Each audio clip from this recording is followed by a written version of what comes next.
আজকে চলে আসলাম আরও একটা নতুন রেসিপি নিয়ে। তো এই রেসিপিটা অবশ্যই সবার ভালো লাগতে পারে। আবার আপনারা বাড়িতে এরমভাবে বানিয়ে চটপট খেয়েও নিতে পারেন, ভীষণ ভালো লাগবে। তো এটা খুব সহজ পদ্ধতিতে এবং খুবই সুন্দর একটা রেসিপি দুপুরবেলার জন্য। তো আমি এখানে নিয়েছি কি এই রেসিপিটা বানানোর জন্য, সেটা প্রথম থেকে লাস্ট অবধি অবশ্যই দেখতে হবে। আর আমি এখানে প্রথমে একটা কড়াই নিয়েছি, শুকনো কড়াইয়ে তেল দিয়েছি। তেল দেওয়ার পরে তেলটা একটু গরম হয়ে উঠেছে, তখন আমি কয়েকটা বড়ি নিয়েছি। তো বড়িগুলো আমি একটু বেশ ভালোভাবে ভেজে নিচ্ছি। আর বড়িগুলো একটু ভালোভাবে তেল দিয়ে যদি না ভাজা হয় তাহলে কিন্তু ভালো লাগে না, তাই আমি সেই মতোই ভালোভাবে কিন্তু ভেজে নিচ্ছি। আর এগুলো কিন্তু ভাজার সময় লক্ষ্য রাখতে হবে যে এক পিঠ যদি পুড়ে যায় তাহলে অন্য পিঠটা ভালোভাবে ভাজা হবে না, তাই সমান তালে এগুলোকে ভালোভাবে ভেজে নেড়ে ভেজে নিতে হবে। তো নেওয়ার পরে আমি কি করলাম, একটু জল দিয়ে ভালোভাবে ফুটিয়ে তারপরে কিন্তু নামিয়ে রাখবো।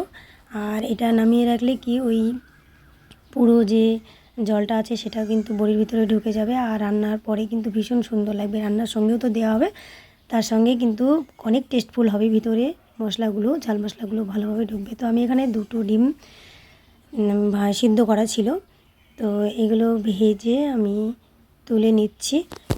এগুলো বেশ লাল করে ভেজে নিতে হবে। আর এগুলো দেশি মুরগির ডিম এখানে। তো এই ডিম দুটো আমি ভেজে নিচ্ছি বলতে ছেলেমেয়েগুলো সকালে খায়নি, তা কী করব, আমি এখানে সেদ্ধ করে কি বলবো, ওটা রান্নার সঙ্গে দিয়ে দেওয়া হবে সেই বলে একটু ভেজে নিয়ে রেখে দিলাম।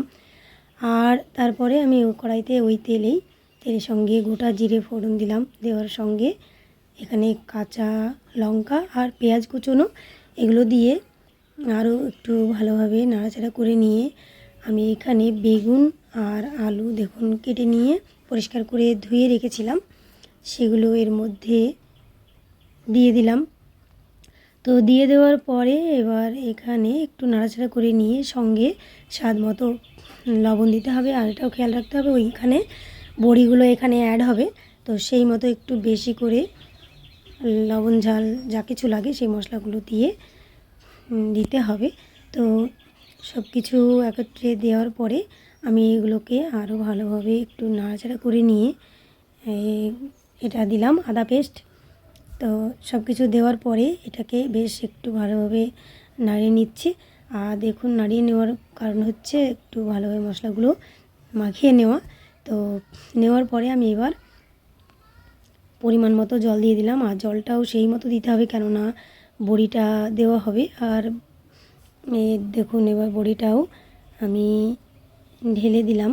তো দেওয়ার পরে এগুলোকে আমি ঢাকা দিয়ে রাখবো। ঢাকা দিয়ে রাখার পরে তো তার আগে আমি যে ডিম দুটো ভেজে রেখেছিলাম সেগুলো কিন্তু মাঝখান থেকে চিড়ে দিয়েছি, তাহলে ওই ডিমের ভিতরে মশলাগুলো ঢুকে যাবে আর খেতে ভালো লাগবে। তো আমি এটা ঢাকা দিয়ে রেখেছিলাম। ঢাকা দিয়ে রাখার পরে কিছুক্ষণ পর উঠিয়ে দেখি যে ঠিকঠাক আছে। আর আমি এটা খুব শুকনো করব না, রসালো মতো করব, তাহলে কিন্তু ভীষণ সুন্দর লাগবে। আর বড়িগুলো দেখুন কত সুন্দর সিদ্ধ হয়ে গেছে।